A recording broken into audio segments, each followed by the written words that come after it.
this is Adam from Cookie Sue's. Tonight we're making light and fluffy buttermilk biscuits. You know, as I've said, Cookie Sue's is good not only for baked goods such as cookies, brownies, pies, also for savory dishes. Tonight we're making something somewhere in between with buttermilk biscuits. We start with 3 cups of Cookie Sue's gluten-free all-purpose flour, which is already in the food processor. Now we're going to add to that sugar, baking powder, baking soda, and salt. So let's go ahead and do that into our food processor. First of all, 1.5 tablespoons of sugar. There you go. 1.5 tablespoons of gluten-free double-acting baking soda.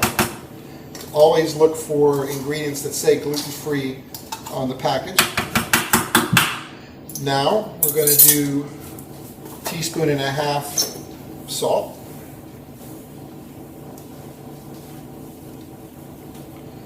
And let me eyeball a 1/2 teaspoon here. That's about right. 3/4 teaspoon baking soda. We're going to eyeball that from a teaspoon. I could do it 3 times with 1/4, but then again, do I really need to be that exact? Don't think so. And we lost the lid to that. Now, we're going to pulse that about 6 times just to aerate that out and disperse that. Next thing we're going to add in is 6 tablespoons of frozen butter. And what I've done is cut it lengthwise, 6 tablespoons, turned it, cut it lengthwise again, and then cut it sideways. And what I end up with are these little cubes of very chilled butter. I'm just going to drop those into the processor. It's important that you keep that as chilled as possible. Like I said, I start with a frozen stick of butter. I leave it in the freezer about 30 minutes before I do this. Sometimes I dice it before I freeze it. Sometimes I dice it after I get it out of the freezer. It doesn't really matter. You just want these little cubes to be dispersed evenly on the top of your dry ingredients. Put your food processor lid back on there.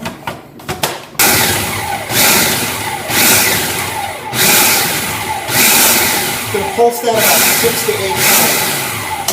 What you're looking for is a coarse meal look, so that you don't really incorporate the butter, you leave it in clumps, and you're basically coating the butter with the flour mixture.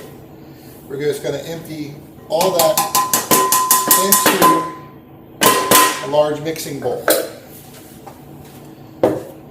Next thing we're going to do is you're going to use a wooden spoon.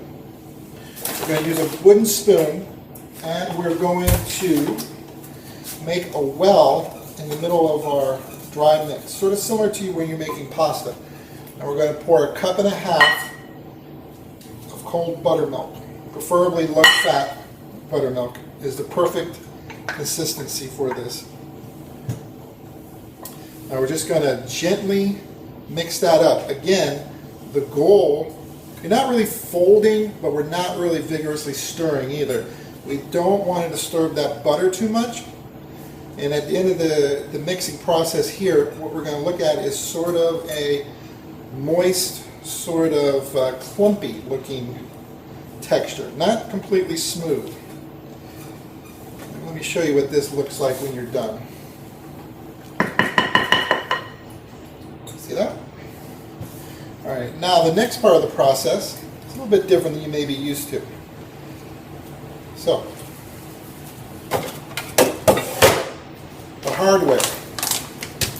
You have one 9-inch baking pan, cake pan, that I've coated with vegetable shortening, preferably Crisco. Nothing else. Don't want to introduce any gluten into it. If you wanted to dust it with a little bit of Cookie Sue's flour, you could, but it's fine just greased. Next, you have a baking pan, which you're going to use to help prep this. I'm going to show you how to do that. First of all, get your Cookie Sue's gluten-free all-purpose flour. Go ahead and take a heaping, almost a 1/2 cup, and put it into your baking pan. Not only does it keep you from making a mess, like on a cutting board, but this is really helpful at preparing the biscuits. Your next best friends are 2 spoons. So you're looking to make about 15 biscuits, which should go on the outside and then an inner ring in here. So you basically get a spoonful of the biscuit dough, and just drop it into the pan onto some of the flour.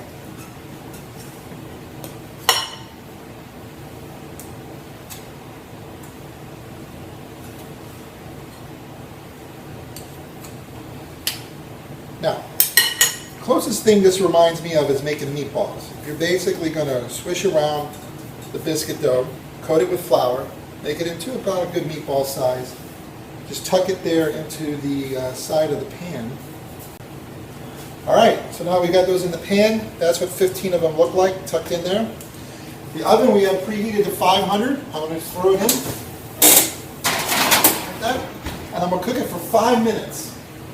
While that's cooking, I'm going to go ahead and melt about 2 or 3 tablespoons of butter. Now, while that's melting, so here's the process. That's going to bake for 5 minutes at 500 degrees. I'm going to turn the oven down to 450 for about 15 minutes. When I turn it down to 450, I'm going to brush the top with the melted butter. Again, then cook it for another 15 minutes, and then I'll be back to show you what they look like when they're done. All right, so those biscuits baked for 5 minutes at 500.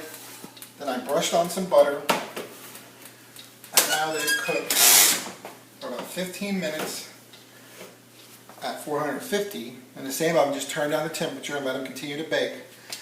And now I'm going to let these sit for about 4 minutes, and I'm going to put just a little bit more salted butter brushed on top.